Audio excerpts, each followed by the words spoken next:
요한복음 15장 1절부터 제가 읽어보겠습니다. 내가 참 포도나무요 내 아버지는 그 농부라. 물은 내게 있어 과실을 맺지 아니하는 가지는 아버지께서 이를 제해버리시고 무릇 과실을 맺는 가지는 더 과실을 맺게 하려 하여 이를 깨끗게 하시느니라. 너희는 내가 일러준 말로 이미 깨끗하였으니 내 안에 거하라. 나도 너희 안에 거하리라. 가지가 포도나무에 붙어 있지 아니하면 절로 과실을 맺을 수 없음같이 너희도 내 안에 있지 아니하면 그러하리라. 나는 포도나무요 너희는 가지니 저가 내 안에 내가 저 안에 있으면 이 사람은 과실을 많이 맺나니 나를 떠나서는 너희가 아무것도 할 수 없음이라. 사람이 내 안에 거하지 아니하면 가지처럼 밖에 버리워 말라지나니 사람들이 이것을 모아다가 불에 던져 사르느니라. 너희가 내 안에 거하고 내 말이 너희 안에 거하면 무엇이든지 원하는 대로 구하라. 그리하면 이루리라. 너희가 과실을 많이 맺으면 내 아버지께서 영광을 받으실 것이요 너희가 내 제자가 되리라. 아버지께서 나를 사랑하신 것 같이 나도 너희를 사랑하였으니 나의 사랑 안에 거하라. 내가 아버지의 계명을 지켜 그의 사랑 안에 거하는 것 같이 너희도 내 계명을 지키면 내 사랑 안에 거하리라. 여기까지. 우리가 지난 시간에 그 요한 1서를 같이 이제 공부하면서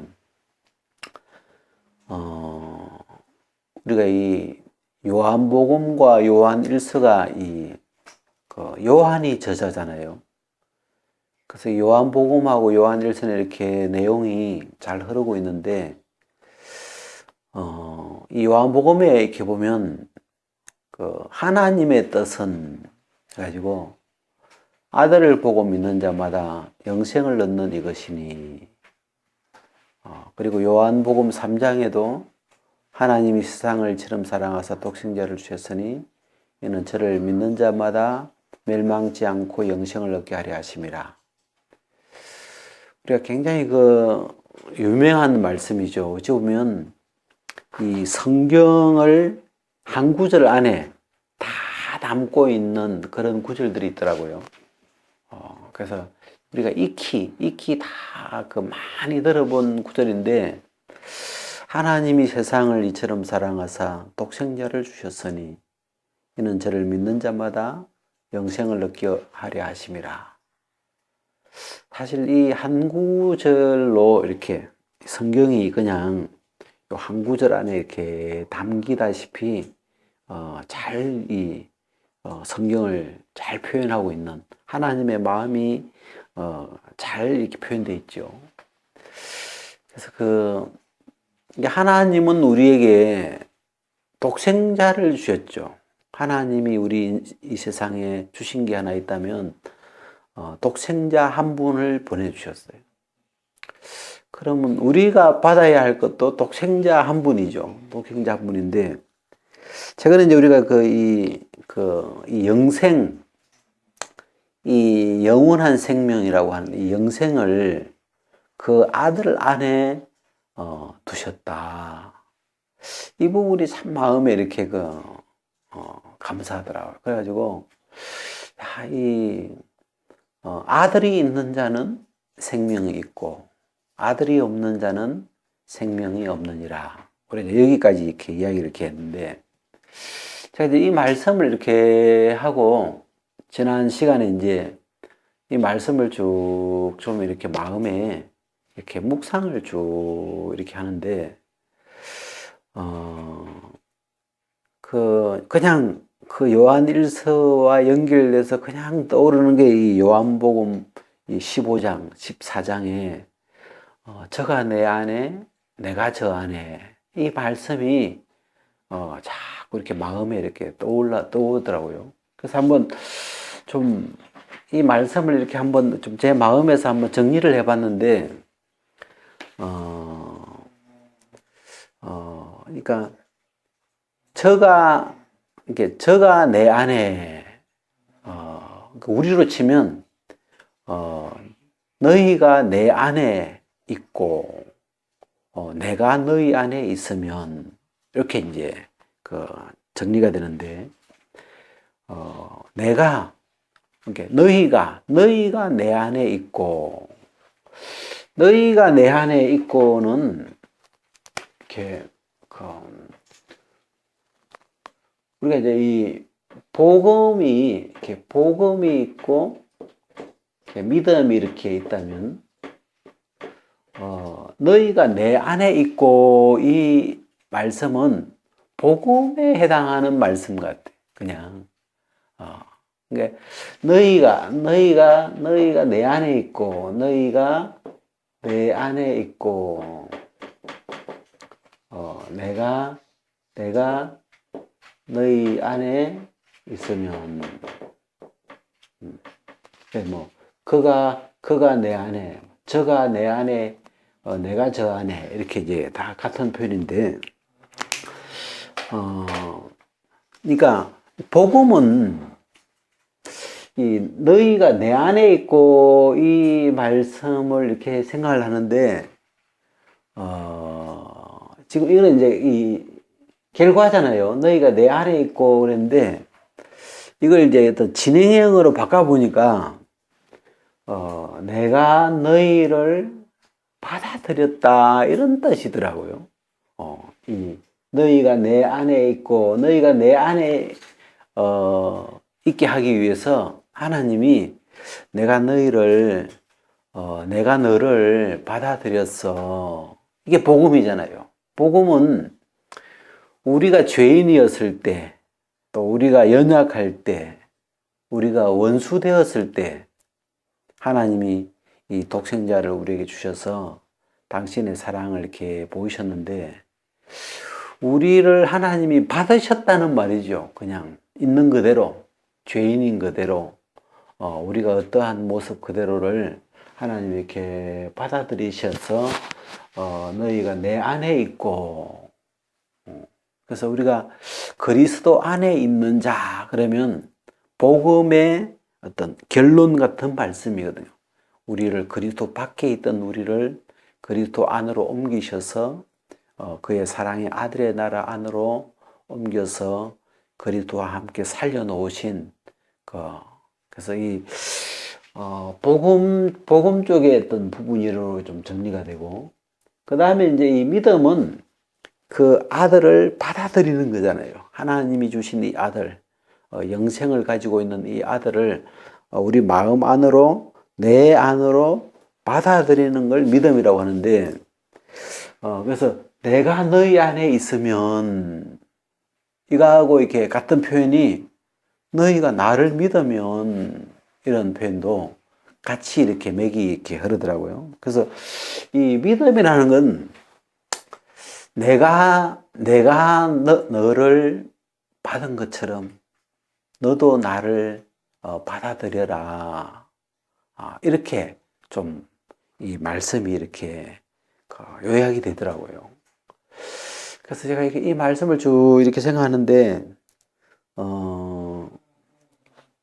그리고 이제 우리가 오늘 요한복음 15장을 읽었는데, 이 15장 5절에 보면, 나는 포도나무요 너희는 가지니 저가 내 안에 내가 저 안에 있으면 이 사람은 과실을 많이 맺나니 나를 떠나서는 너희가 아무것도 할 수 없습니다.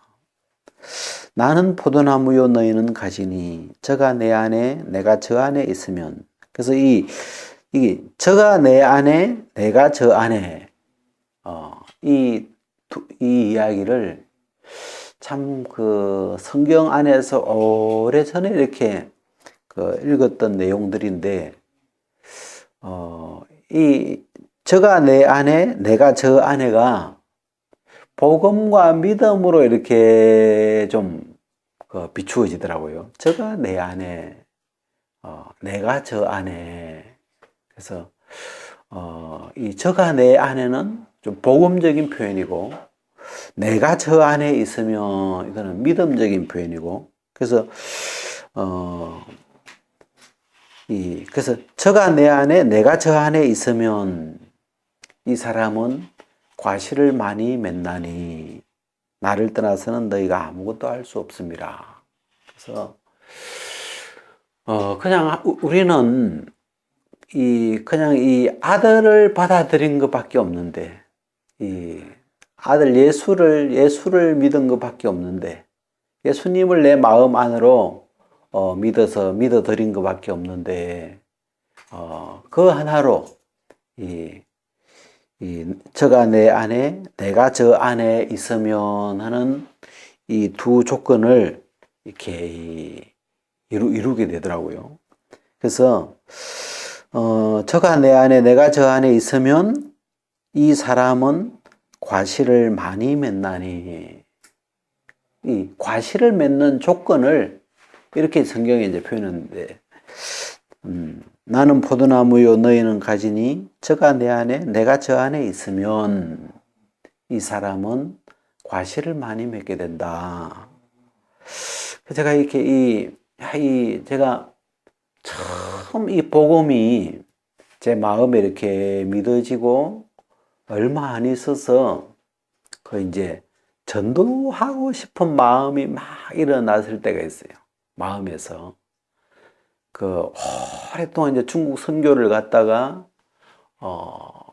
하나님이 돕지 않는 걸 보고 다 전도하고 싶은 마음을 다 내려놓고 매년을 살았는데, 하나님이 이제 이 복음을 이렇게 새롭게 해주셔가지고, 제 마음에 어느 날, 전도하고 싶은 마음이 막 일어나가지고, 찾아가서 이렇게 복음을 전하고 막 그랬던 적이 있는데, 그때 이 말씀이, 그때 제 마음에 이 요한복음 15장 5절이 제 마음에 이렇게 이 복음하고 연결이 되면서 그런 마음을 일으켜 줬던 말씀이에요. 그래가지고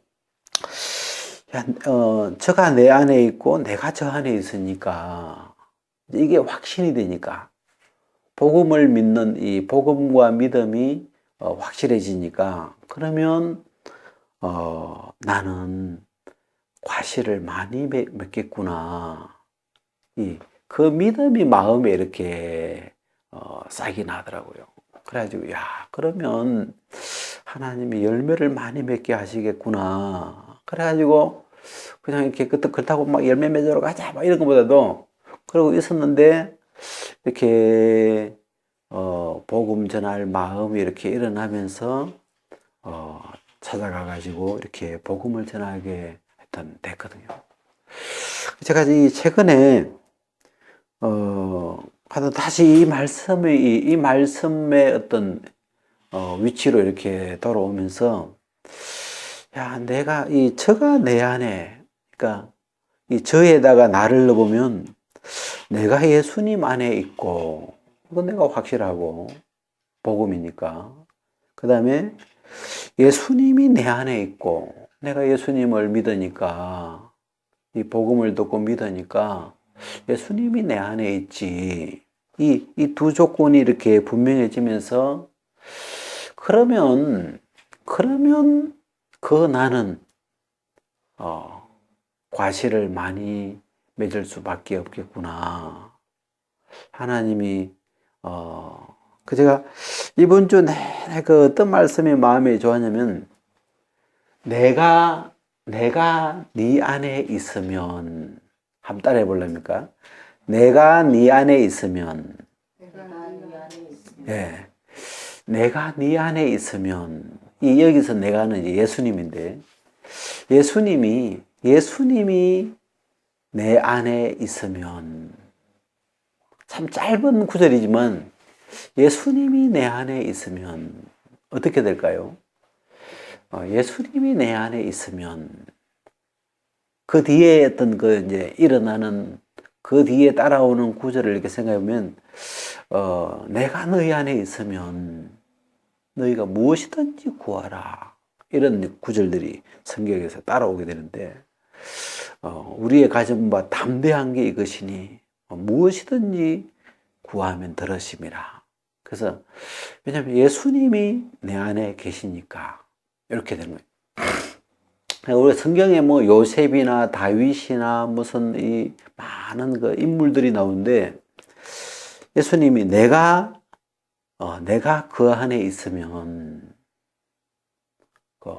예수님이 그 안에 있으면 그가 요셉이고, 예수님이 그 안에 있으면 그가 다윗이 되고, 예수님이 그 안에 있으면 그가 모세가 되는 거고, 예수님이 그 안에 있으면 그가 바울이 되는 거고, 그죠? 그래서 저가 내 안에, 내가 저 안에 있으면, 다 이걸 요약해가지고 딱 한마디로 하면, 네가 작은 예수야, 이렇게 되는 거죠. 예수님과 우리가 하나가 딱 돼버리는 거죠. 내가 저 안에, 저가 내 안에로 예수님하고 우리가 이 하나가 딱 돼버리기 때문에, 그러면 그 조건이 딱 아우가 딱 잡히면 이제는 무엇이든지 구하라. 하나님이 들으신다. 그리고 과실을 많이 맺는다. 그래서 그걸 이제 반대로 표현하면 나를 떠나서는, 이 표현을 거꾸로 해볼게요.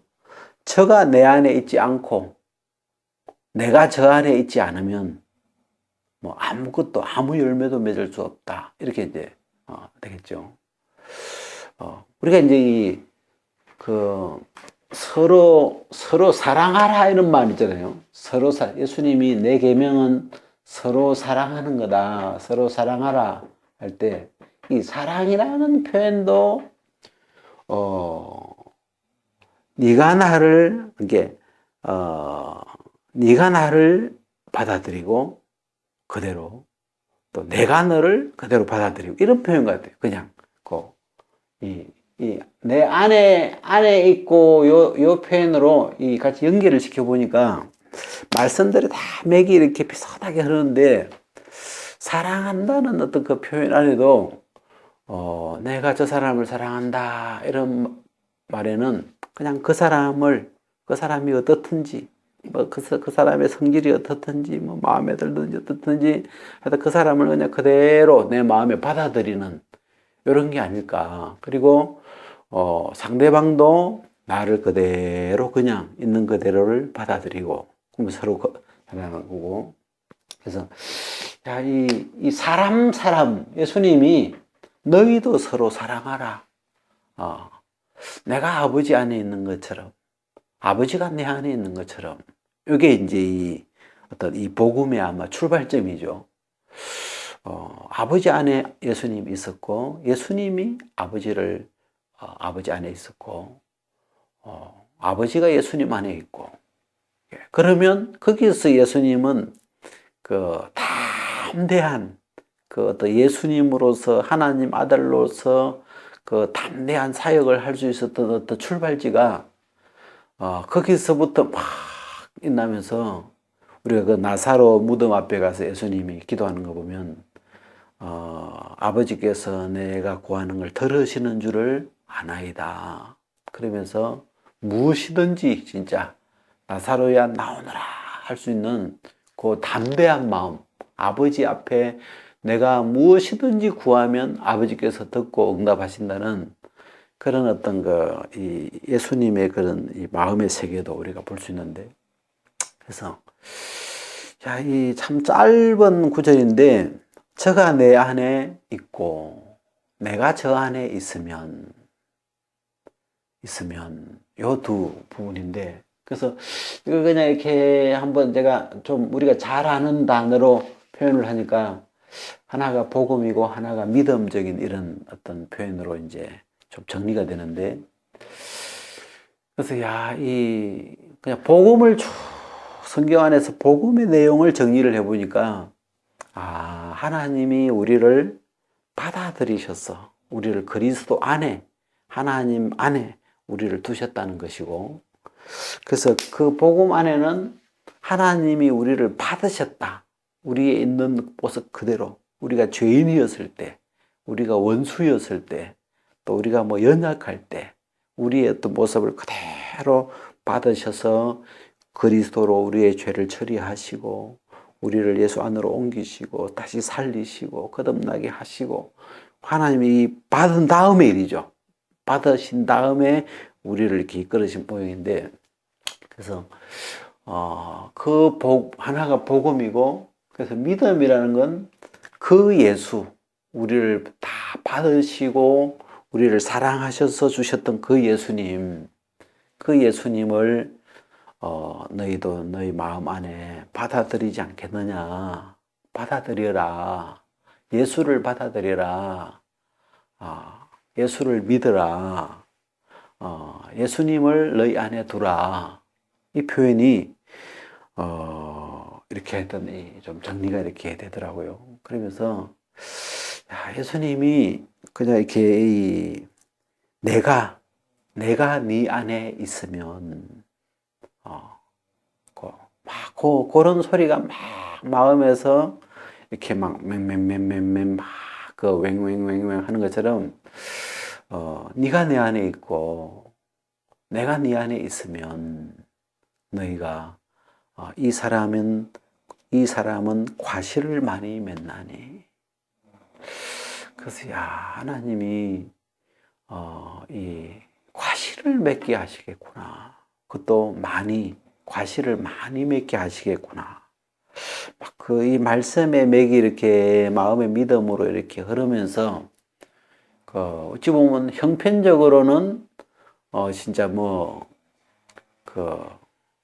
무슨 막 묵은 가지 다 쳐내버리듯이 하여튼 이렇게 형편적으로는 이 과실 반대 모양인데 겨울처럼 삭막한 그런 모양 같은데, 근데 하나님이 다시 이 지점으로 이렇게 마음을 끌어오셔가지고 지난번부터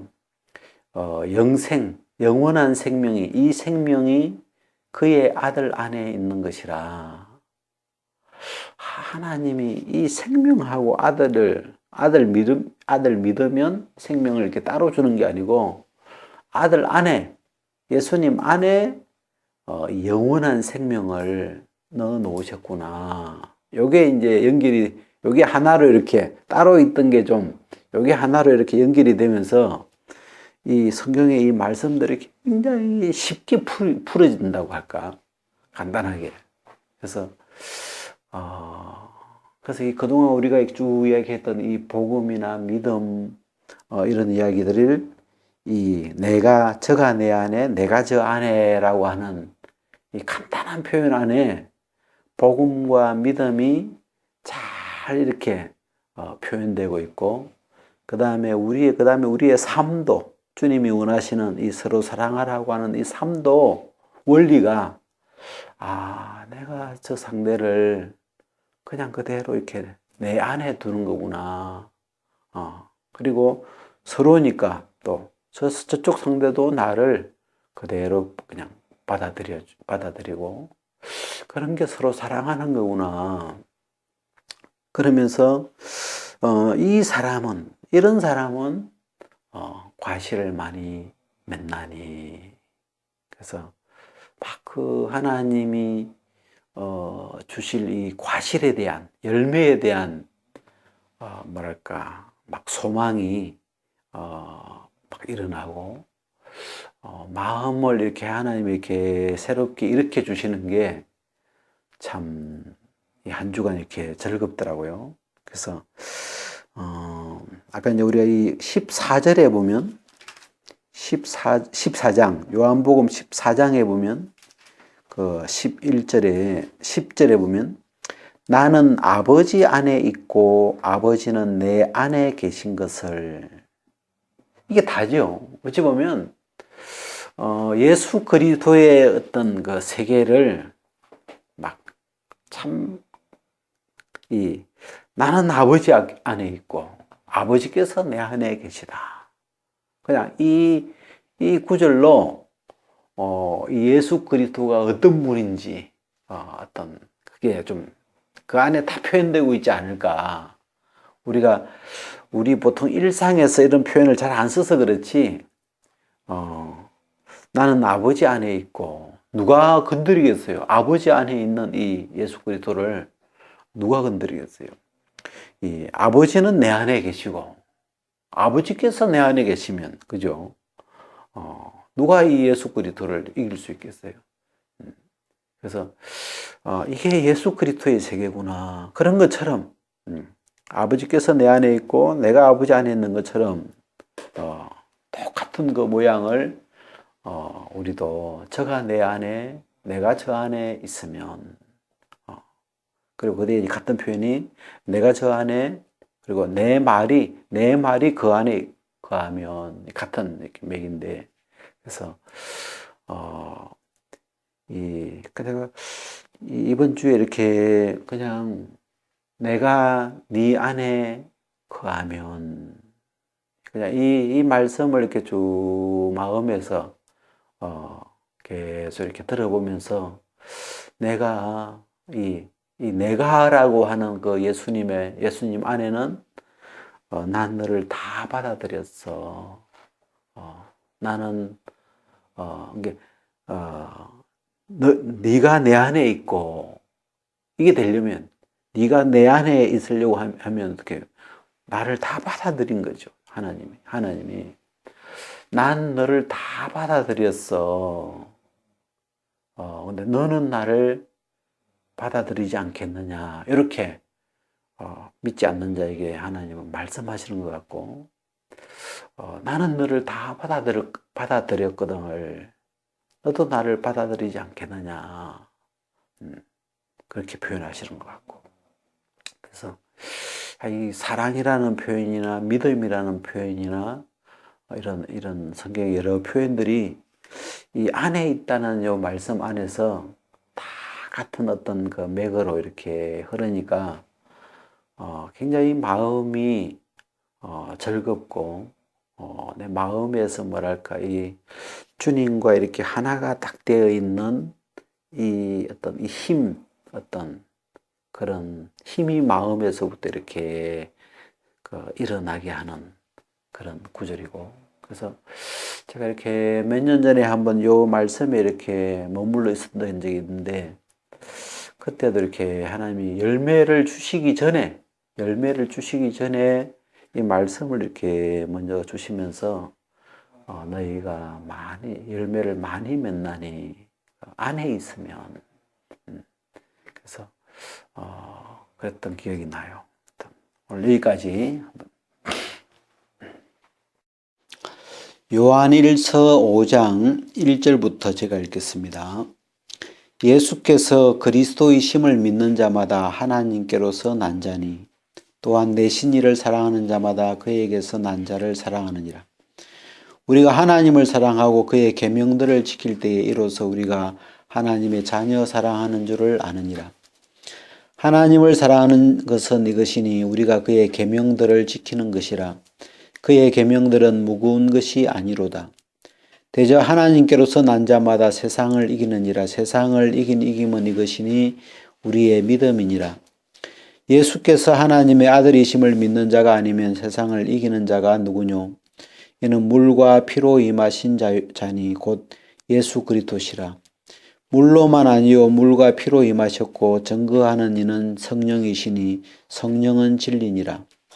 증거하는 이가 셋이니 성령과 물과 피라. 또한 이 셋이 합하여 하나이니라. 만일 우리가 사람들의 증거를 받을진대 하나님의 증거는 더욱 크도다. 하나님의 증거는 이것이니 그 아들에 관하여 증거하신 것이니라. 하나님의 아들을 믿는 자는 자기 안에 증거가 있고 하나님을 믿지 아니하는 자는 하나님을 거짓말하는 자로 만드나니 이는 하나님께서 그 아들에 관하여 증거하신 증거를 믿지 아니하였습니다. 또 증거는 이것이니 하나님이 우리에게 영생을 주신 것과 이 생명이 그의 아들 안에 있는 그것이니라. 아들이 있는 자에게는 생명이 있고 하나님의 아들이 없는 자에게는 생명이 없느니라. 내가 하나님의 아들의 이름을 믿는 너에게 이것을 쓴 것은 너희로 하여금 너희에게 영생이 있음을 알게 하려 함이라. 그를 향하여 우리가 가진 바 담대한 것이 이것이니 그의 뜻대로 무엇을 구하면 들으심이라. 우리가 무엇이든지 구하는 바를 들으시는 줄을 안즉 우리가 그에게 구한 그것을 얻은 줄을 또한 아느니라. 누구든지 형제가 사망에 이르지 아니한 죄 범하는 것을 보거든 구하라. 그러면 사망에 이르지 아니하는 범죄자들을 위하여 저에게 생명을 주시리라. 사망에 이르는 죄가 있으니 이에 대하여 나는 구하라 하지 않노라. 모든 불의가 죄로 돼 사망에 이르지 아니하는 죄도 있도다. 하나님께로서 난 자마다 범죄치 아니하는 줄을 우리가 아노라. 하나님께로서 나신 자가 저를 지키심에 악한 자가 저를 만지지도 못하느니라. 또 아는 것은 우리는 하나님께 속하고 온 세상은 악한 자 안에 처한 것이며, 또 아는 것은 하나님의 아들이 이르러 우리에게 지각을 주사 우리로 참된 자를 알게 하신 것과, 또한 우리가 참된 자 곧 그의 아들 예수 그리스도 안에 있는 것이니 그는 참 하나님이시요 영생이시라. 자녀들아 너희 자신을 지켜 우상에서 멀리하라. 여기까지. 우리가 이제 요한일서 5장에 그 지난번에 이 11절 12절 우리가 같이 나누었는데요. 또 증거는 이것이니 하나님이 우리에게 영생을 주신 것과 이 생명이 그의 아들 안에 있는 그것이니라. 이 영생이라는 영원한 생명이죠. 우리가 이 요한복음 3장이나 그 요한복음 6장에 보면 하나님이 세상을 이처럼 사랑하사 독생자를 주셨으니 이는 저를 믿는 자마다 멸망치 않고 영생을 얻게 하려 하심이라. 그리고 6장에는 하나님의 뜻은 이것이니 아들을 보고 믿는 자마다 영생을 얻는 이것이니라. 그래서 우리가 그 말씀들을 가지고 이렇게 생각을 해보면, 하나님의 뜻, 그 아버지의 뜻은, 영생을 얻는 거다. 우리가 이 성경에 이렇게 많은 이야기가 성경 속에 있지만, 만약 이 성경을 이렇게 좀 간추린다면, 하나님이 이 세상을 이처럼 사랑하사 독생자를 주셨으니 이는 저를 믿는 자마다 멸망치 않고 영생을 얻게 하려 하심이라. 그래서 이 영생이라는 영원한 생명을 얻는 이 부분, 이게 사실 우리가 이 예수님을 믿는 이 하나님과 예수님을 우리가 지금 알아가는 그것에 우리가 꼭 얻어야 되는, 하나님이 볼 때도, 하나님이 보실 때 우리에게 꼭 주고 싶은 게 있다면 이 영원한 생명이죠. 그래서 이 영원한 생명을 하나님이 어떻게 주셨냐면 그 아들 안에, 이 하나님의 아들 독생자 안에 이 영원한 생명을 담아서 보내신 거죠. 그래서 하나님이 독생자를 주셨다.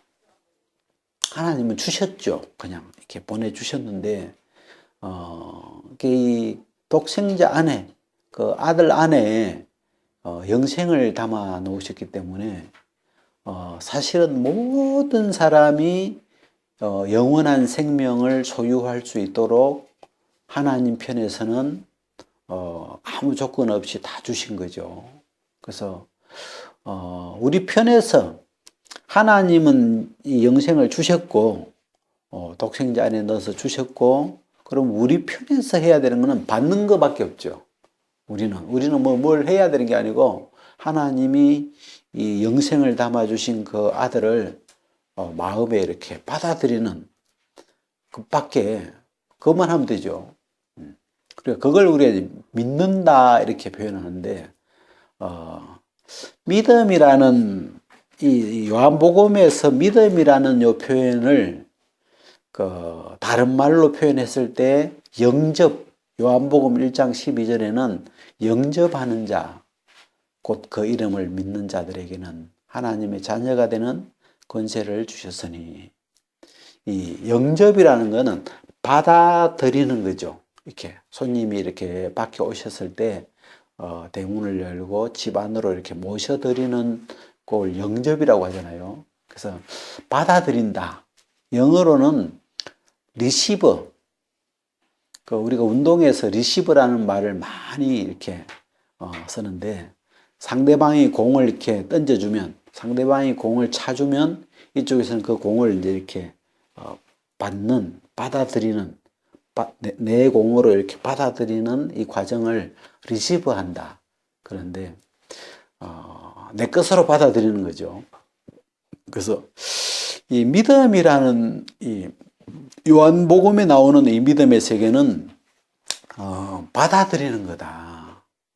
하나님이 주신 것을 받아들이는데 하나님은 우리에게 딱 하나를 주셨더라고 보니까 아들, 하나님의 아들 독생자 예수를 하나님은 우리를 위해서 이렇게 보내주셨기 때문에 그 아들 안에 하나님이 우리에게 필요한 모든 것을 다 담으셨는데 우리가 성경상에서 이제 그냥 큼직큼직한 것만 이렇게 본다면 금방 이야기한 영생, 영원한 생명이 아들 안에 있고 또 우리가 이 에베소서 같은 데 보면 골로새서 같은 데 보면 죄사함, 그 아들 안에서 구속 곧 죄사함을 얻었도다 할 때 이 죄사함이라는 것도 아들 안에 있는 선물이고 거듭남, 어떤 거듭남의 세계도 누구든지 그리스도 안에 있으면 안에 있는 그리스도 안에 속한 것들이 새로운 피조물이다, 새 것이다. 이것도 그리스도 안에 하나님이 담아두신 세계들이고 그래서 이 하나님이 우리에게 주시고 싶은 그 신령한 복을 다 싸고 있는 그분이 아들이죠. 예수 그리스도라고 하는 하나님의 아들 안에 하나님이 우리에게 주시고 싶은 그 모든 걸 다 담아놨는데 그 중에서 우리가 하나를 딱 잡으라면 예수님 안에 뭐 많은 게 있겠지만 하나를 잡으라면 이 성경에서는 영생이라고 하는 반드시 사람에게는 반드시 필요하죠. 왜냐하면 사람은 생명 자체가 하나님 아담을 지으셨을 때 그 인간의 생명은 일생, 그 영생에 속한 생명체가 아니죠. 그래서 어떤 일생 수명이 있는 거죠. 그래가지고 그 수명이 다하면 끝나버리는 이런 그런 생명체인데 이 하나님이 이 영생을 얻게 하시려고 영생을 주고 싶었죠. 그러니까 이 요한일서를 끝까지 읽은 이유가 20절에 보니까 또 아는 것은 하나님의 아들이 이르러 우리에게 지각을 주사 우리로 참된 자를 알게 하신 것과 또한 우리가 참된 자 곧 그의 아들 예수 그리스도 안에 있는 것이니 그는 예수님이죠. 그는 참 하나님이시요 영생이시라. 이 요한일서 5장 20절은 예수 그리스도는 영생이다. 이렇게 이 예수 그리스도와 영생을 그냥 하나로 딱 이어버리시더라고요. 그래서 이 영생이라는 게 예수님의 한 부분이다는 느낌보다는 예수님 속에 있는 뭐 어떤 이렇게 뭐 한 부분 이런 느낌보다는 예수님 그분 자체가 그냥 영원한 생명이시구나. 하나님이 아들 안에 생명을 담았다는. 그래서 이 예수님하고 이 영생을 따로 이렇게 분리할 수 있는 그런 느낌이 아니고 그냥 예수님 자체가 그는 참 하나님이시고 바로 영생이시다. 그래서 이 영원한 생명하고 예수님을 따로 나눌 수가 없는 그런 이 표현이에요. 그래서 여기 이제 5장 12절에 보면 아들이 있는 자에게는 참 간단한 표현이죠. 표현이 너무 쉬운 표현인데 아들이 있는 자에게는 생명이 있고 하나님의 아들이 없는 자에게는 생명이 없느니라. 이 아들이 있는 자, 참 제가 이 표현도 단순하고 그리고 단순하지만 이 성경 전체의 그 어떤 이 핵심적인 부분을 하나님의 세계를 잘 담고 있는 그 표현들인데 아들이 있느냐? 아들이 있는 자에게는 생명이 있고 5장 12절에 보면 아들이 있는 자에게는 생명이 있고 하나님의 아들이 없는 자에게는 생명이 없느니라.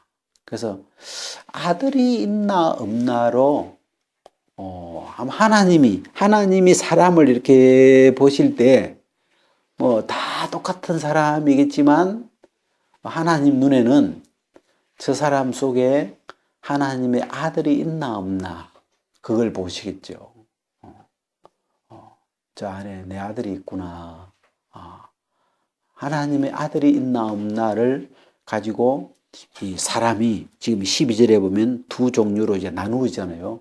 이 사람을 차별하는, 사람을 구별하는 어떤 차이점이 있다면 그 속에 아들이 있느냐, 아들이 있나 없나로 나누어지지 뭐 사람 그 자체만 가지고는 뭐 다 똑같죠. 근데 하나님이 그 생명, 영원한 생명을 가지고 있는 그 아들이 있는가? 그걸 이제 하나님을 이렇게 찾으시는 건데,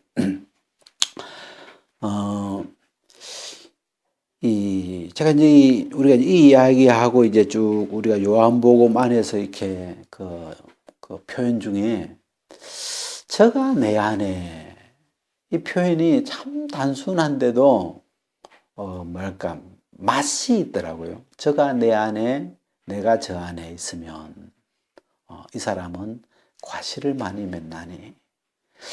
그래서 모르겠어요. 이 요한이라는 사람이 좀 그런지 몰라도 요한은 표현을 굉장히 쉬운 단어를 가지고 쉽게 하여튼 이 하나님의 세계를 표현해 주고 있는데, 저가 내 안에, 내가 저 안에. 굉장히 간단한 표현인데, 그걸 이렇게 이번 주 이렇게 두 주 쭉 그 말씀을 가지고 이렇게 마음에 이제 생각을 하는데, 너희가 내 안에 있고, 저가 내 안에 있고, 이제 그 말씀을 하시는데, 야, 이 하나님 안에 내가 있구나. 하나님 그리스도 안에 내가 있구나. 아들 안에, 하나님의 아들 안에 내가 있구나. 크게 보면 그냥 하나님이 나를 당신 안에 이렇게 받아들이신 건데, 그래서 우리가 이제 이 복음적인 부분인데, 우리가 로마서 4장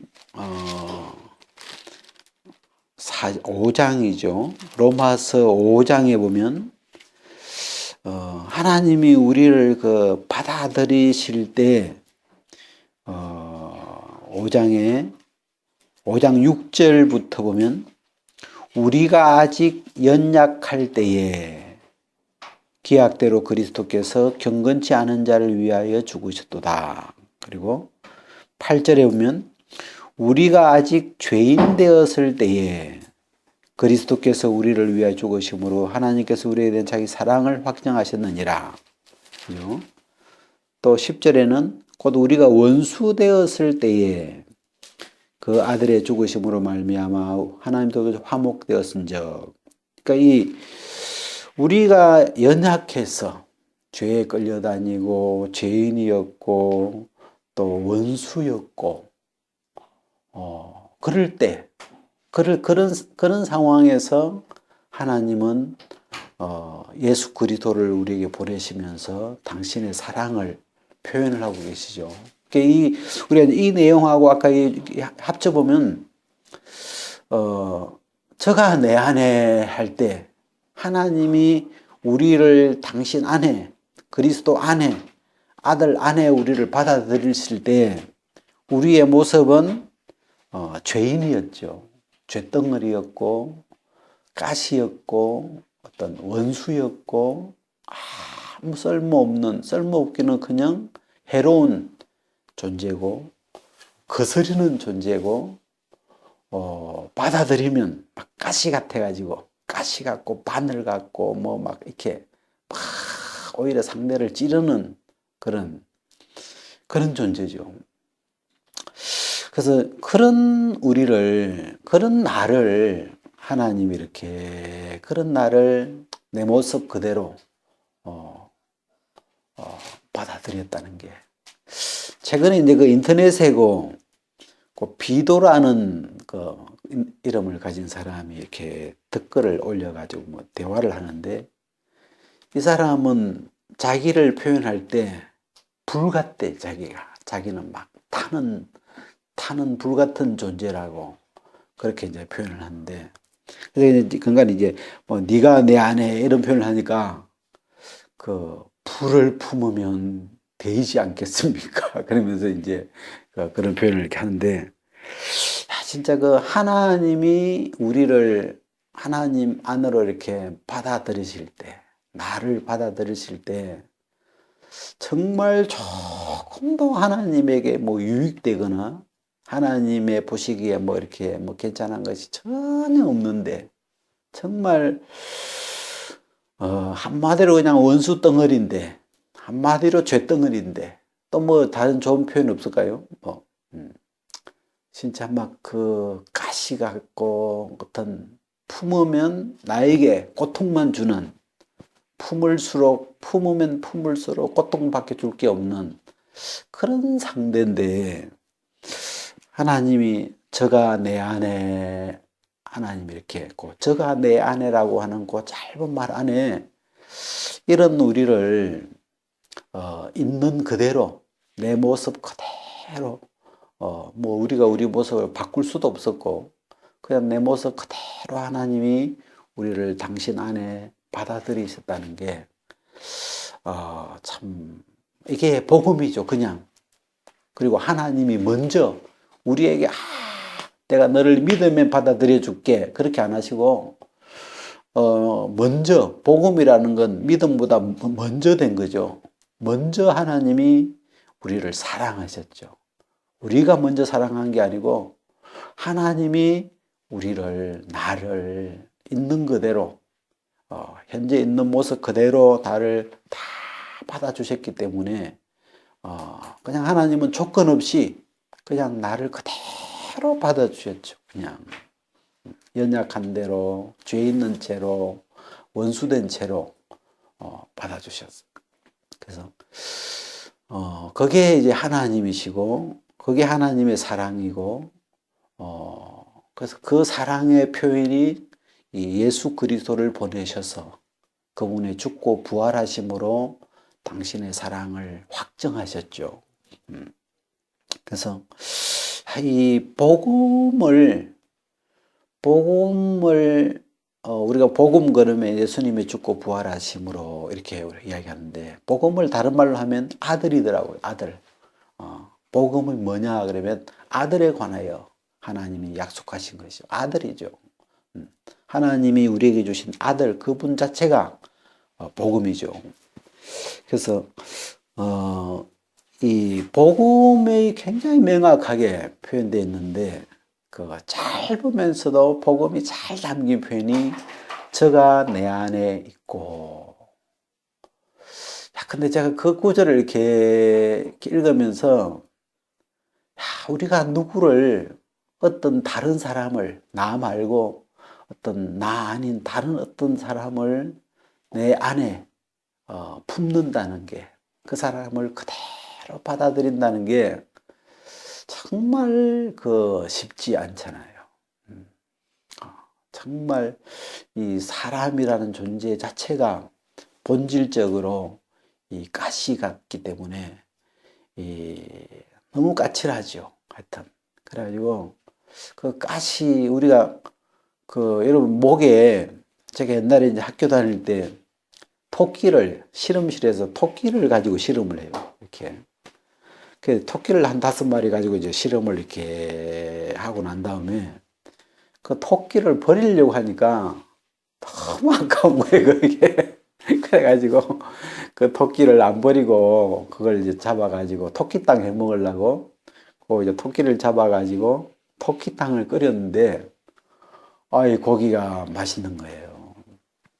그리고 저는 또 좀 빨리 먹는 습성이 있어가지고 막 토끼를 급하게 먹다가 그 토끼 뼈가 목에 제대로 걸려버렸어. 이게 토끼 뼈는 깨질 때 날카롭게 깨지더라고요. 이게 그래가지고 그게 목에 딱 걸렸는데 아예 안 빠지는 거예요. 이게 제대로 딱 걸려버려가지고 진짜 그날 지금도 기억나는데 진짜 아무리 안 빠져. 보통 이제 작은 가시들은 김치 먹고 뭐 먹으면 넘어가잖아요. 근데 이거는 가시라기보다는 뼈가, 통뼈가 이렇게 갈라져 있는 그런 뼈니까 그게 딱 제대로 이게 딱 걸려버리니까 그날 죽는 줄 알았어요, 진짜. 진짜 누구를 받아들인다는 게 어떤 다른 상대를, 다른 어떤 대상을 내 안에 그대로 받아들인다는 게 정말 이게 정말 불가능할 정도로 어려운 그런 거잖아요. 근데 제가 이렇게 이 하나님이, 다른 건 알 수 있던 하나님이 나를 그대로 받아주셨다는 게 너무 감사하고, 그리고 하나님은 받아들이실 뿐 아니라 그 받아들인 나를 또 하나님이 예수 그리스도로 말미암아 우리를 새롭게 하시는 그런 일까지 이렇게 하셨는데, 일단은 그냥 나를 있는 그대로 받아주실 수 있는 분이 세상에 어디 있을까? 우리가 나 자신을 알면 알수록, 나 자신을 제대로 알고 나면 나를 그대로 받아줄 수 있는 대상이 이 세상에 과연 있을까? 있다면 그건 바보가 아니면 사랑일 건데 그 표현 괜찮은 것 같아요. 바보가 아니면 사랑일 텐데 자기가 해를 입으면서, 자기가 찔리면서, 자기가 고통을 당하면서까지 받는다는 게 정말 어찌 보면 바보나 사랑이 좀 비슷하네요, 이 말이.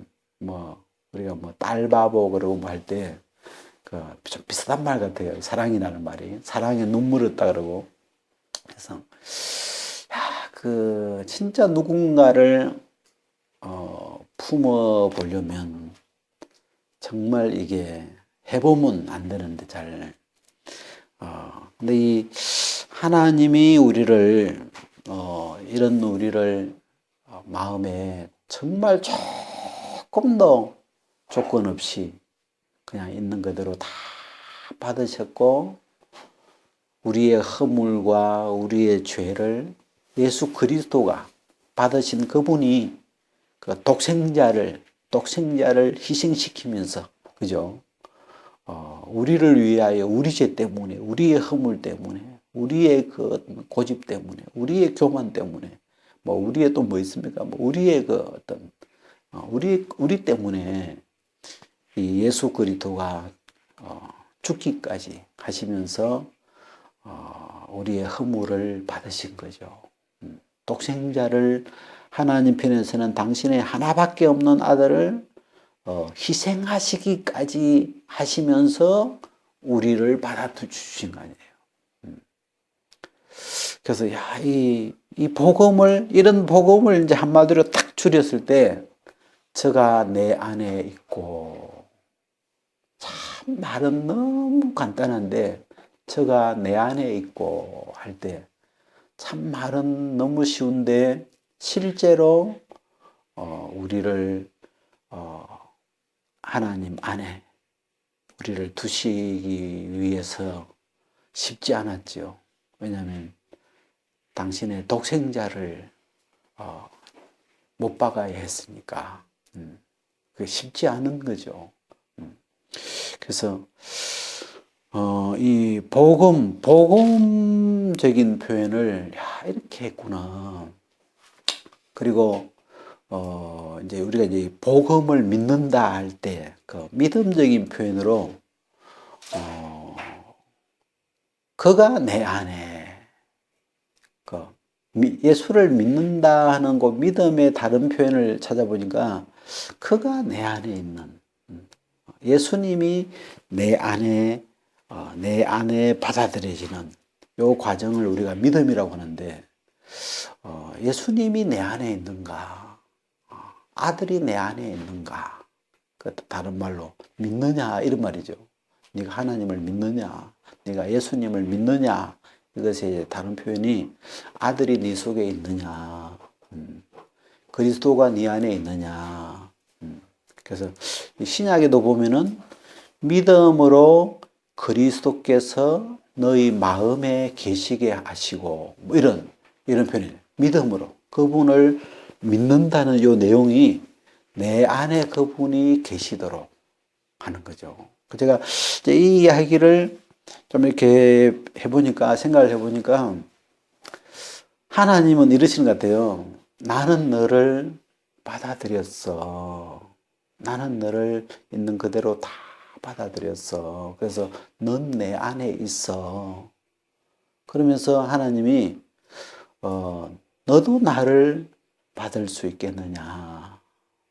너도 나를 받아들이겠느냐? 그게 믿는다는 표현인데 믿기를 바라시는 거죠.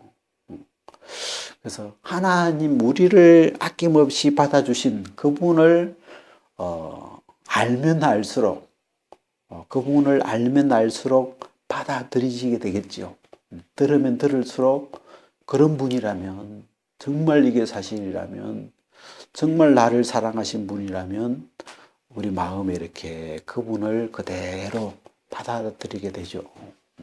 그래서 이 복음과 믿음 우리가 이 신약 성경에서 큰 주제가 복음과 믿음인데 복음과 믿음을 다른 표현으로 저가 내 안에 내가 저 안에 이렇게 표현을 해도 이 그 간단한 표현 안에 복음적인 표현과 믿음적인 표현이 다 이렇게 내포되어 있어 가지고 참 쉬운 표현인데도 굉장히 그 의미가 많이 담겨 있는 그런 표현이에요.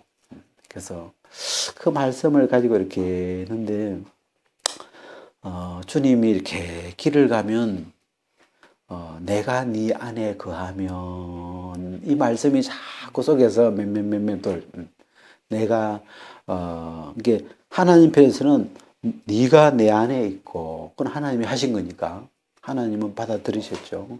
네가 내 안에 있고 내가 네 안에 있으면 거기에는 면이 들어가더만 면 그죠?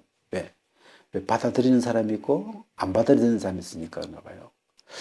네가 내 안에 있고 하나님 편에서는 다 받아들였는데 내가 네 안에 있으면 내가 네 안에 거하면 이 사람은 과실을 많이 맺나니 이 사람은 요한일서에서는 무엇을 구하든지 들으신다.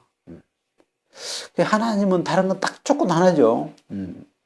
하나님의 사랑을 받아들이기만 하면 이 복음을 받아들이기만 하면 그냥 하나님의 아들 한 분을 믿기만 하면 그것으로 모든 조건이 다 그냥 완성되는 거죠. 그래서 주님이 계속 내가 네 안에 거하면 그 구절이 아침에 이렇게 길을 가면 내가 네 안에 거하면 이 사람 대신에 나를 넣으니까 내가 네 안에 거하면 너는 과실을 많이 맺어.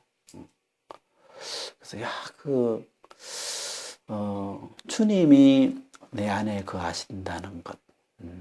그래서 우리가 뭐 갈라디아서에도 그죠. 그리스도께서 내 안에 사신 것이라. 그게 이제 믿음의 그리스도를 믿는 아들을 믿었을 때의 상태가 그리스도께서 이제 내 안에 사시는 그분이 내 안에 계시는 그런 상태인데 그래서 참 어찌 보면 이 신앙을 시작하는 첫 단계에 관한 이야기인지 모르겠지만 우리가 이렇게 매 10년을 지나서 그런 초신자 시절은 아니지만 매 10년 우리가 하나님을 믿고 섬기면서 지나온 다음에 지금 와서 이 구절을 이렇게 생각하는데도 무슨 초보적이다는 느낌이 안 들어요. 이 말씀이 이 복음과 믿음, 저가 내 안에 내가 저 안에 거하면 이 사람은 과실을 많이 맺나니 이게 그거 너무 초보적인 이야기 아니에요? 막 이런 표현도 누군가 할 수 있지만, 근데 그냥 저가 내 안에 하는 이 표현이 초보라기보다는 이 자체가 그냥 하나님이시고, 이 자체 속에 너무 그 분명한 하나님의 사랑이 표현되어 있고, 또 내가 저 안에 있으면 할 때 아들이 있는 자에게 영생이, 지금 영원한 생명이 들어가냐 못 가냐, 이런 이 하나님이 우리에게 주고 싶었던 그 영원한 생명이 지금 들어가냐 못 가냐 하는 이런 진짜 어마어마하게 중대한 사건이기 때문에 뭐 초보냐 아니냐 지금 그런 걸 따질 때가 아니고, 이 하나님이 온 그 독생자를 주시기까지 아끼지 않으셨던 그 복음을 우리 안에 간직하느냐 않느냐, 야, 이게 결코 그 초보적이지 않더라고요. 그래서 그리고 이제 우리가 이제 구약을 이렇게 좀 더듬어 보면 좀 이제 이 정도 해놓고 구약을 생각하면 이렇게 해서 뭐 룻기에 가면 그 보아스가 룻에게 내 밭에 거하라, 또 다른 밭에 가지 말고 내 밭에 있어라, 이게 그 내 안에 있어라 이런 표현 나오고 상통하고, 또 3장에 가면 뭐 당신의 옷자락으로 나를 덮으소서, 그런 내용도 그 내 안에 당신 안에 뭐 이런 그런 의미들하고 같이 이렇게 흐르는 이야기죠. 그래서 구약에도 이런 이 복음적인 그림을 담은 이야기가 이렇게 많이 있는데, 그러니까 주님 안에 주님이 나를 받으셨다는 그 부분하고, 그래서 나도 그 주님을, 나를 받아주신 그 하나님, 그 주님을 내 안에 받아들일 수 있었다는 게 그거 하나, 그냥 그게 다죠. 그게 다인데 그 하나로 그 아들 안에 영원한 생명을 담아주셨고, 그 아들 안에 죄 사함이라는 나의 모든 죄를 다 사해 주신 그 용서도 담겨 있는 거고, 또 그 아들 안에 우리가 거듭난 생명, 이 거듭난 생명하고 영생하고가 이게 같은 건지 이걸 따로 생각해야 될지 제가 표현이 달라가지고 아직 어떻게 막 딱 마무리는 못 지어봤는데, 뭐 따로든 하나든 어쨌든 그 안에 있는 거예요 지금. 그래서 뭐 이게 같은 것이든 다른 것이든 막 크게 구분 안 해도 어쨌든 그리스도 안에, 아들 안에 있는 중요한 부분들이기 때문에, 그래서 저희들은 그동안 이렇게 좀 거듭남에다가 초점을 두고 이렇게 교제를 우리가 오래 좀 했는데, 이 거듭남을 가지고 있는 그 아들이라고 하는 이 테두리를 가지고 이렇게 표현을 해보니까, 그 안에, 아들 안에 하나님이 우리에게 주시고 싶었던 모든 걸 다 담으셨다는 게 너무 감사하고, 그래서 아까 우리가 요한일서에 아들이 있는 자에게는 생명이 있고, 아들이 없는 자에게는, 하나님의 아들이 없는 자에게는 생명이 없느니라. 그래서 아들이 내 속에 있느냐, 그리고 우리가 다 이제 요한일서에 보면 담대함이라는 게 나오는데, 저는 좀 사람이 좀 어떻게 보면 좀 담대하지 못할 때가 많았던 것 같아요. 사람이 좀. 그래서 이런 담대함 그러면 좀 욕심나는 단어예요. 좀 어떨 때는. 저 담대함을 좀 나도 가질 수 있었으면. 그래가지고 이 요한일서의 말씀을 계속 씹어보는 거죠. 그래서 이 담대함이 어디서부터 나오는가 이렇게 보니까 저가 내 안에, 내가 저 안에 하는 것처럼 하나님이 나를 받으셨다는 걸 하나님 안에, 그리스도 안에 내가 있다는 게 발견될 때 그 담대함이 일어나기 시작하고, 그 다음에 그 하나님, 그 예수 그리스도를, 그 아들을 내 마음에 받아들여서 그 아들이 내 안에 있을 때, 그 부분에 확신이 있을 때 거기서부터 일어나는 그 하나님을 향한 담대함. 그래서 하나님의 뜻에 합해졌다는 그런 어떤 담대함. 하나님과 뜻이 이렇게 맞아졌다는 담대함. 그래서 그 담대함, 그 담대함에서 이제 이어지는 게 뭐냐면 기도나 간구, 기도 응답, 막 이런 기도하는 삶의 어떤 그 새순이 이 하나님을 향하여 담대하게 구할 수 있는, 구해서 받을 수 있는 그 어떤 믿음의 기도의 그 어떤 새순이 이렇게 뻗쳐나오는 그 자리가 저가 내 안에, 내가 저 안에, 그 확신이 딱 거기에 자리 잡을 때, 하나님이 내 기도를 듣고 계시는구나. 하나님이 내가 구한 것을 들으시는구나. 받으시는구나. 지금 귀를 기울이고 계시는구나. 하나님이 아들의 소리에, 우리 전에 그 내용의 노래 보면 작은 신음소리도, 그죠? 작은 신음소리에도 귀를 이렇게, 왜 아들이니까, 그렇죠? 엄마가 그 애기들, 그 작은 신음소리도 그걸 다 듣는다 그러대요. 자다가도, 그렇게 잠꾸러기 엄마가 자다가도 엄마가 벌떡벌떡 깨는 이유가 그 애기를 향하여 그 귀가, 자기 자식을 향하여 그 어떤 귀가 이렇게 본능적으로 열려 있으니까 그걸 다 듣고 일어나잖아요. 그래서 하나님이 당신의 아들을 향한 그 귀가 그쪽으로 기울어져 있기 때문에 그 아들의 그 작은 소리도 하나님이 이렇게 들으시고 있다는 걸, 하나님은 들으시고 계시고 그 소리를 듣고 계신다는 걸 알면 이 아들이 구하는 것에 담대해지죠. 내가 무엇이든지 구하면 듣고 계시는구나, 응답하시는구나, 다 들어주시네.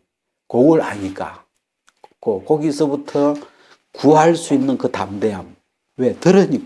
들어주시니까 그 믿음이 이제 생기면서 이 하나님을 향하여 담대한 마음으로 무엇이든지 하나님 앞에 나가서 구하고 받고 또 누리는 그런 어떤 영적인 삶이 이제 시작이 되는 거죠. 그래서 굉장히 저가 내 안에, 그가 내 안에, 이 짧은 표현 안에 복음과 믿음과 그 다음에 믿음의 삶, 영적인 삶도, 이게 다 여기서부터 이렇게 시작이 되고, 다 그 원리가 여기서부터 다 새 생명이 일어나지더라고요. 그래서 이게 결코 무슨 초보적인 이런 이야기 아니고, 어찌 보면 이 이야기는 하나님이 알파와 오메가라는 것처럼 이 신앙의 세계의 처음과 끝을 다 담겨 있는 그런 어떤 이야기구나. 그래서 참 쉬운 표현이지만 마음에 이렇게 넣어놓고 꼭 씹으면 씹을수록 더 맛이 나고, 하여튼